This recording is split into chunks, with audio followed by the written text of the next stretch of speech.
വെള്ളിത്തിരയിലെ താരങ്ങളെ കോട്ടയത്തെ cinema ആസ്വാദകർക്ക് മുന്നിലെത്തിച്ച cinema കൊട്ടക ഓർമ്മയാകുന്നു. അക്ഷരനഗരിയുടെ മുഖമുദ്രയായിരുന്ന അനശ്വര തിയേറ്ററാണ് പ്രവർത്തനം അവസാനിപ്പിക്കുന്നത്. തിയേറ്റർ കെട്ടിടവും പരിസരവും ഭാരത് ആശുപത്രി ഗ്രൂപ്പ് ഏറ്റെടുത്തതോടെയാണ് കോട്ടയംകാരുടെ പ്രിയപ്പെട്ട തിയേറ്റർ ഓർമ്മയാകുന്നത്. ആർപ്പുവിളിയും ആഘോഷങ്ങളും നിറഞ്ഞു നിന്നിരുന്ന സിനിമാ കൊട്ടക ഒരു സിനിമ അവസാനിക്കുന്നത് പോലെ നിശബ്ദമാവുകയാണ്.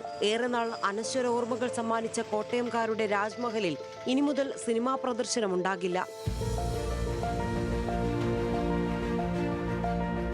ആദ്യം രാജ്മഹൽ എന്നായിരുന്നു തിയേറ്റർ അറിയപ്പെട്ടിരുന്നത്. അക്കാലത്തെ ഏറ്റവും അത്യാധുനിക സൗകര്യങ്ങളുള്ള സിനിമാ കൊട്ടക കോട്ടയംകാരുടെ പ്രിയപ്പെട്ട ഇടമായി മാറി.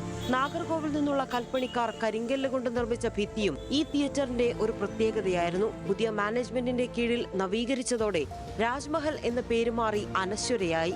1999 ഡിസംബർ 17 തീയതിയുണ്ടായ തീപിടുത്തത്തിൽ തിയേറ്റർ പൂർണ്ണമായി നശിച്ചെങ്കിലും വിട്ടു നൽകാൻ ഉടമസ്ഥർ തയ്യാറായില്ല. പുതുക്കി പണിത് വീണ്ടും പ്രദർശനം ആരംഭിച്ചു. കോവിഡും മൾട്ടിപ്ലക്സ് തിയേറ്ററുകളുടെ കടന്നുവരവും സിംഗിൾ സ്ക്രീൻ തിയേറ്ററുകളെ പ്രതിസന്ധിയിലാക്കി.